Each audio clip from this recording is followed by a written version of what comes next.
Hi everyone. आज के video में देखेंगे साइकोलॉजी पेपर 2 का most important topics intelligence and thinking.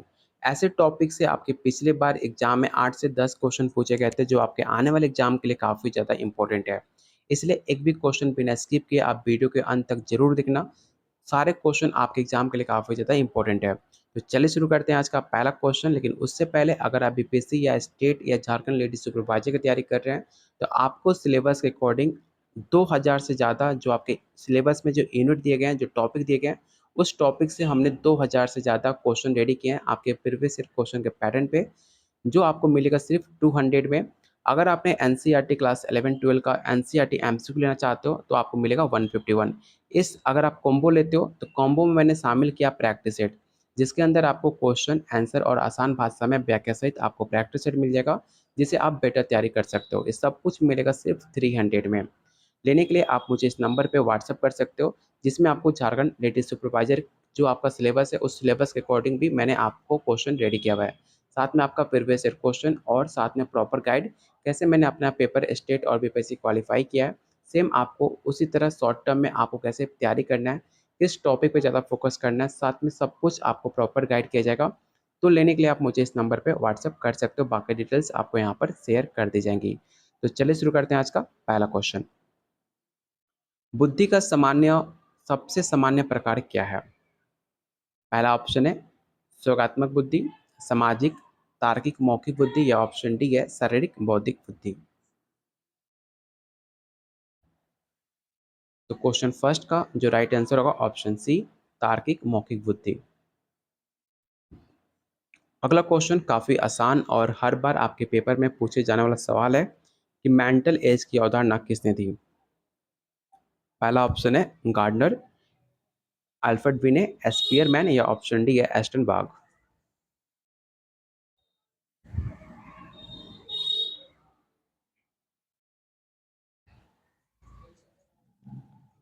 तो इसका राइट आंसर होगा ऑप्शन बी, अल्फ्रेड बिने।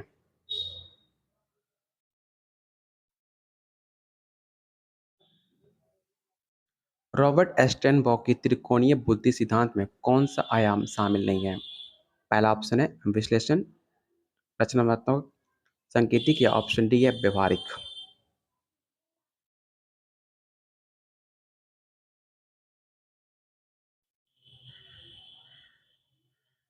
तो क्वेश्चन थर्ड का जो राइट आंसर होगा ऑप्शन सी, सिंबॉलिक।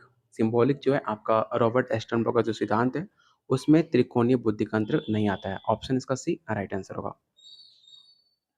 गार्डनर का बहुआयामी बुद्धि सिद्धांत किस सिद्धांत पर आधारित है? अगर आपने बीपीएससी का प्रीवियस ईयर क्वेश्चन देखा होगा तो गार्डनर से 3 क्वेश्चन पूछे गए थे सिर्फ बीपीएससी में। तो आपको बताना है कि बहुआयामी बुद्धि सिद्धांत किस सिद्धांत पर आधारित है।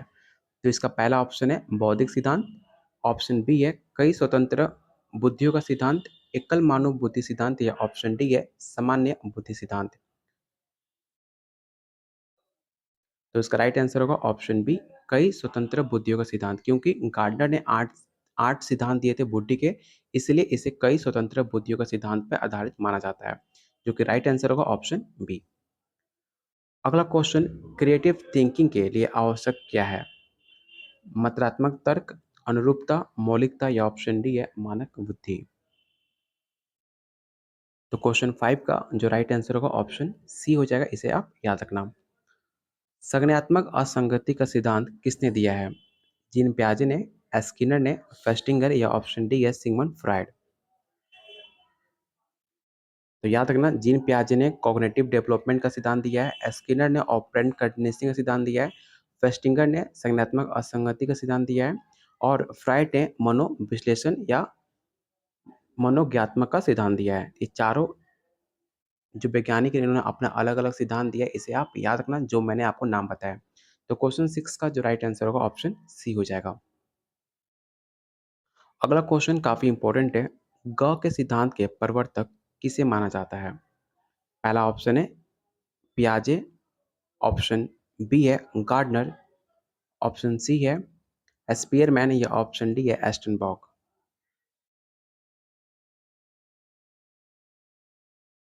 तो इसका राइट आंसर होगा option C, Spearman.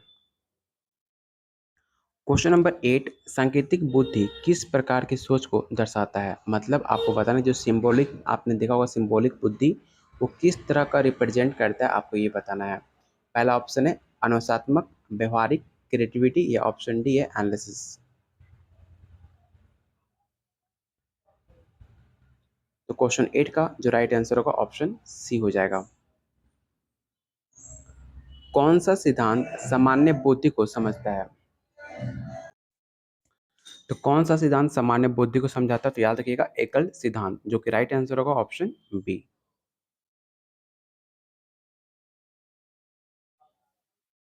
Question number 11 है मंच सिद्धांत किसने विकसित किया? जीन पियाजे ने, वाइगट्स्की ने, स्किनर ने या ऑप्शन डी है अल्फ्रेड बिने ने। तो याद रखिएगा मंच सिद्धांत आपके जीन पियाजे द्वारा विकसित किया गया था, जो कि राइट आंसर होगा ऑप्शन ए। ये सवाल काफी यूनिक है, आप इसे याद जरूर रखना, आपके एग्जाम में सवाल पूछे जा सकते हैं। क्वेश्चन नंबर 12 है विकृत सोच किसका एक उदाहरण है? तर्कसंगत निर्णय का, आत्म निर्धारण का, अनुचित मान्यता का या ऑप्शन डी है सार्थक समाधान का। जो कि राइट आंसर होगा ऑप्शन सी। किस प्रकार की बुद्धि समस्या सुलझाने में मदद करती है? पहला ऑप्शन है पारस्परिक बुद्धि, ऑप्शन बी है अंतः बुद्धि या ऑप्शन सी है तर्कसंगत बुद्धि या ऑप्शन डी सकारात्मक बुद्धि। तो इसका राइट आंसर होगा ऑप्शन सी लॉजिकल बुद्धि, ऑप्शन सी। किस मनोवैज्ञानिक ने संज्ञानात्मक विकास का अध्ययन किया है? जीन पियाजे ने, सिगमंड फ्राइड ने, जेम्स ने या ऑप्शन डी अल्फ्रेड बी ने।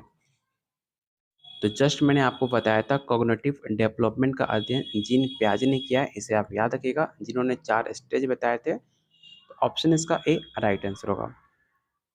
क्वेश्चन नंबर 15, किस सिद्धांत में बच्चों के अनुकूली और अधिकात्मक विकास का अध्ययन किया जाता है? पहला ऑप्शन है संज्ञानात्मक सिद्धांत, सामाजिक सिद्धांत, व्यवहारवादी सिद्धांत या ऑप्शन डी है मनोवैज्ञानिक सिद्धांत। तो इसका राइट आंसर होगा ऑप्शन ए संज्ञानात्मक सिद्धांत। अगला क्वेश्चन जो कि काफी इंपॉर्टेंट, काफी आसान है कि आईक्यू का फुल फॉर्म क्या होता है?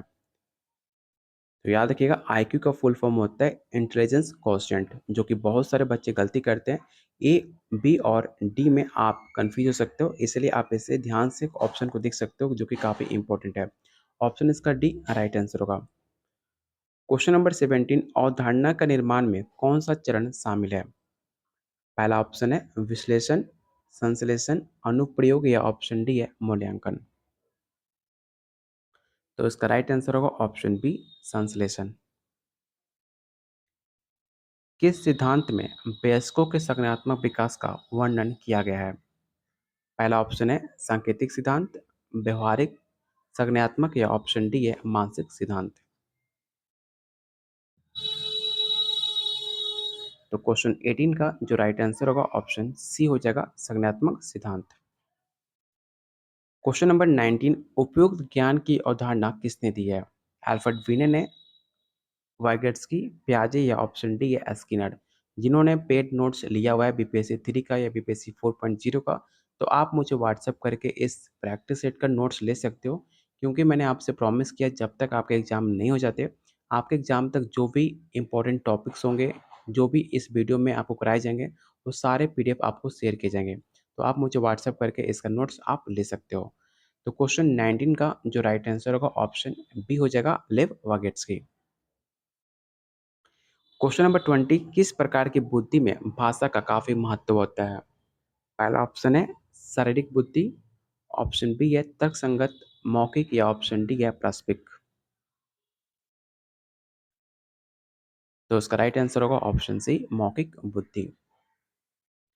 अगला क्वेश्चन जो कि काफी आसान है और ऑलरेडी आपके बीपीएससी में पूछा भी जा चुका है कि मल्टीपल इंटेलिजेंस किस सिद्धांत को किसने दिया? तो जस्ट मैंने बताया था 8 सिद्धांत बुद्धि के दिए थे, किसने? तो गार्डनर ने, जिसे बहुबुद्धि सिद्धांत के नाम से जाना जाता है।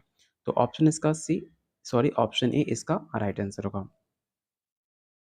कृत्य बुद्धि किस प्रकार की होती है? पहला ऑप्शन है तार्किक, शारीरिक, मौखिक या ऑप्शन डी है क्रिएटिविटी। तो कृत्य आपके शारीरिक से संबंधित रखता है, इसलिए इसका जो राइट आंसर होगा ऑप्शन बी हो जाएगा। अगर आपने अभी तक टेलीग्राम ग्रुप को ज्वाइन नहीं किया है तो आप टेलीग्राम ग्रुप को जरूर ज्वाइन करना, क्योंकि यहाँ पर आपके पीडीएफ, टीचिंग रिलेटेड न्यूज़, कोई भी नई वैकेंसी आती है, सब कुछ आपको यहाँ पर अपडेट मिल जाता है। तो जिसका लिंक मैंने डिस्क्रिप्शन बॉक्स और कमेंट बॉक्स में पिन कर रखा हुआ है, जिसे आप आसानी से ज्वाइन कर सकते हो। चलते हैं क्वेश्चन नंबर 23 पे। क्वेश्चन 23 है, बुद्धि परीक्षण में कौन सा कार्य शामिल नहीं होता है? पहला ऑप्शन है तार्किक तर्क, मौखिक क्षमता, शारीरिक परीक्षण या ऑप्शन डी है संख्यात्मक तर्क। ध्यान से क्वेश्चन रीड करना, यहाँ पे आपसे नहीं पूछा गया है। तो जो कि इसका राइट आंसर होगा ऑप्शन इसका राइट आंसर होगा ऑप्शन सी शारीरिक परीक्षण। किस सिद्धांत में बुद्धि का एक एकीकृत दृष्टिकोण प्रस्तुत किया गया है? आपके पास चार ऑप्शन है, चारों ऑप्शन को आप रीड कीजिए और बताइए इसका राइट आंसर क्या हो जाएगा।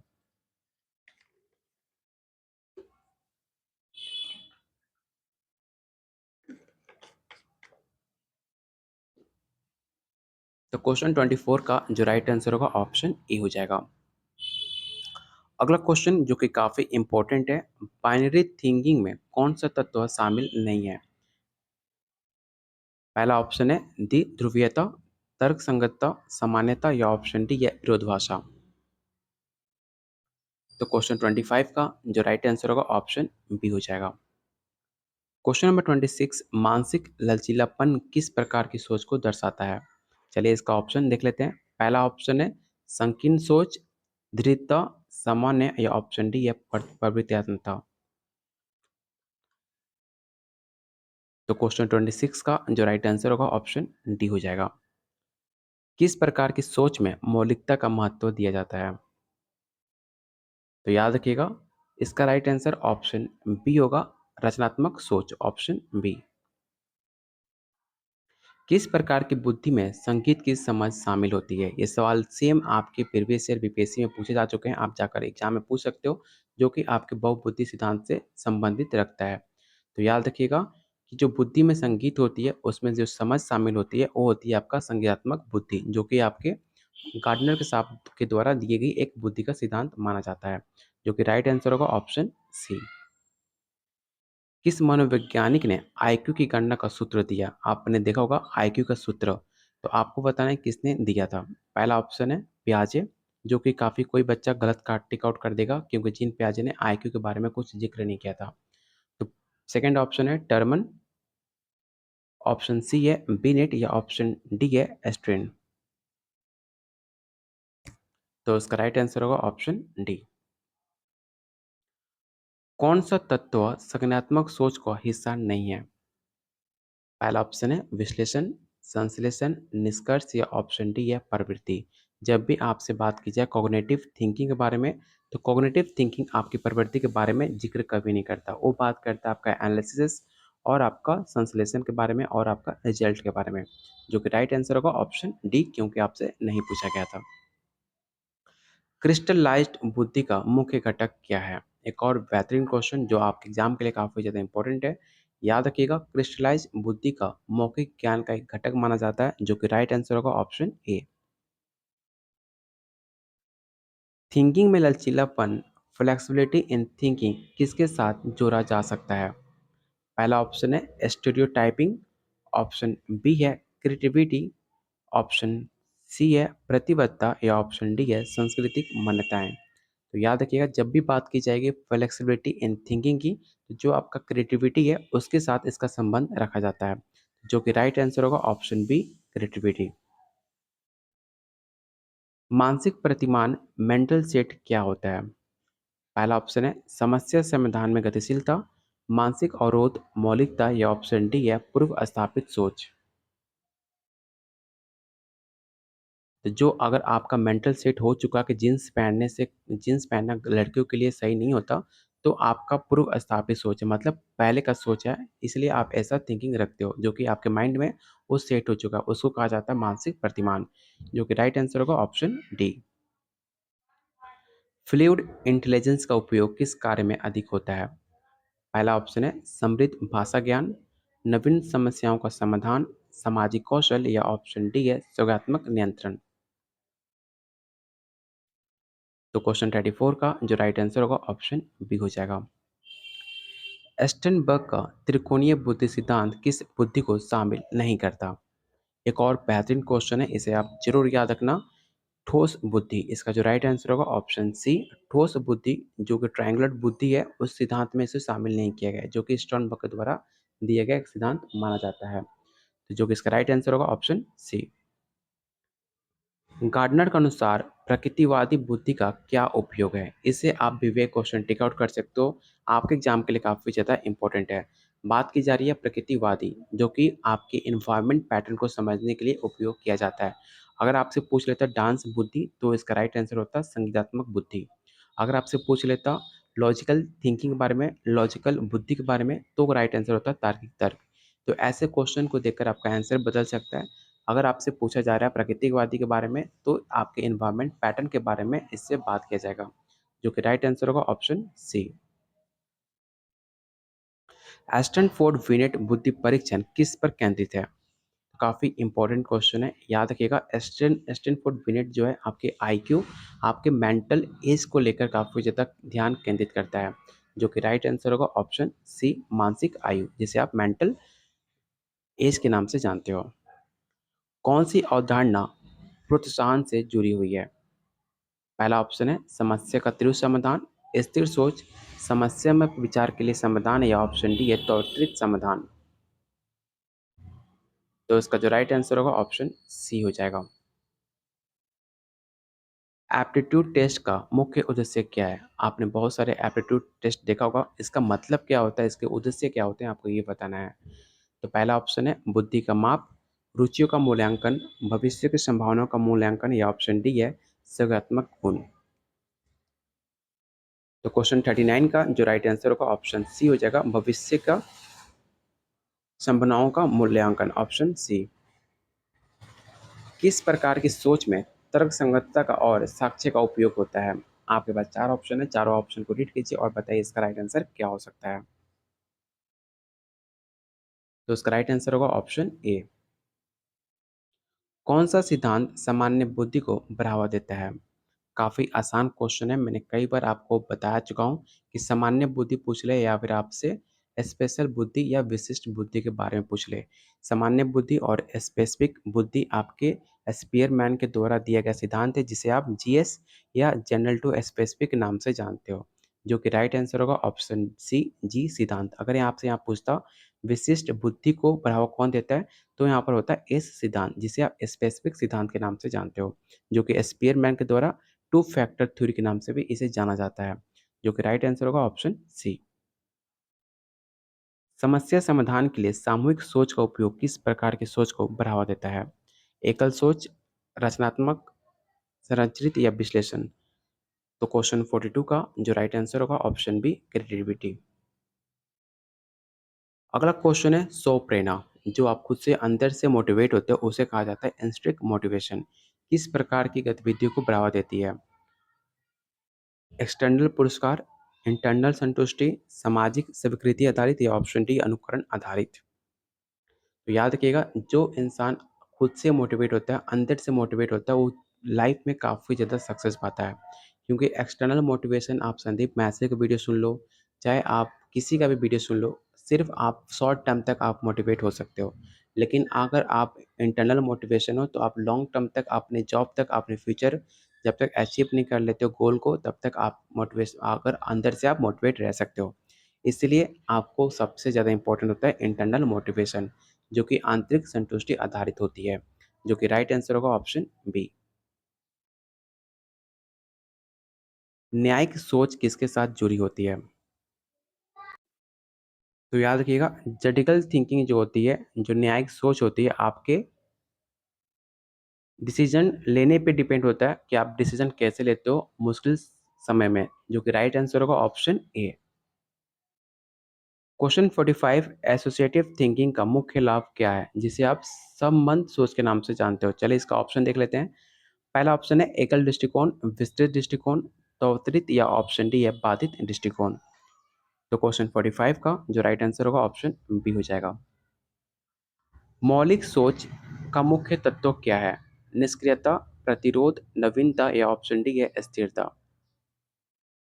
तो इसका राइट आंसर होगा ऑप्शन सी नवीनता। प्राकृतिक बुद्धि का उदाहरण क्या है? पहला ऑप्शन है तार्किक समस्याओं का हल करना, इमोशन को समझना, पौधों और जानवरों को पहचानना या ऑप्शन डी है मौखिक तर्क देना। तो बात की जा रही है आपसे प्राकृतिक बुद्धि, जो कि आपके नेचुरल जैसे कि पौधे और जानवर को पहचानने की बात की जा रही है, जो कि आपके प्राकृतिक बुद्धि के अंतर्गत आते हैं। तो इसका राइट आंसर होगा ऑप्शन सी। समेकन किससे संबंध है? काफ़ी इंपॉर्टेंट क्वेश्चन है, याद रखिएगा। जो समेकन होते हैं वो आपके जितने भी स्मृति में सुधार होते हैं इससे संबंधित माना जाता है, जिसे आप कॉन्सिडरेशन के नाम से जानते हो। तो इसका राइट आंसर होगा option A. Question number 49, practical intelligence का सबसे बड़ा लाभ क्या है? सामाजिक संबंध सुधार, मौखिक कौशल बुद्धि, जीवन में समस्याओं का समाधान या ऑप्शन डी है शारीरिक क्षमता बुद्धि। तो याद रखिएगा प्रैक्टिकल इंटेलिजेंस एक तरह का जीवन में जितने भी आपके समस्या होते हैं, जो भी आपका प्रॉब्लम होता है, उसको सॉल्यूशन कहा जाता है प्रैक्टिकल इंटेलिजेंस के। तो इसका राइट आंसर होगा ऑप्शन सी। और आज का लास्ट क्वेश्चन आपको बताना है कि विकासात्मक सापेक्षिकता किससे संबंधित है? एक ही उम्र के बच्चों के समान, या बच्चों के विकास में व्यक्तिगत अंतर, या व्यवहारिकता में समानता, या ऑप्शन डी है बौद्धिक क्षमताओं में समानता। आंसर बताने से पहले आप लोगों से रिक्वेस्ट है कि वीडियो का आप लाइक शेयर जरूर करना, क्योंकि आपका एक लाइक हमें काफ़ी मोटिवेट करेगा आप लोग के लिए डेली और बेहतरीन क्वेश्चन लाने के लिए और बेहतरीन टॉपिक कवर करने के लिए। तो प्लीज़ वीडियो को लाइक और शेयर जरूर करना। क्वेश्चन 50 का जो राइट आंसर होगा ऑप्शन बी हो जाएगा, बच्चों के विकास में व्यक्तिगत अंतर। तो ये रहा आज का टॉप 50 क्वेश्चन, जो आपके इंटेलिजेंस और थिंकिंग के लिए काफ़ी इंपॉर्टेंट है।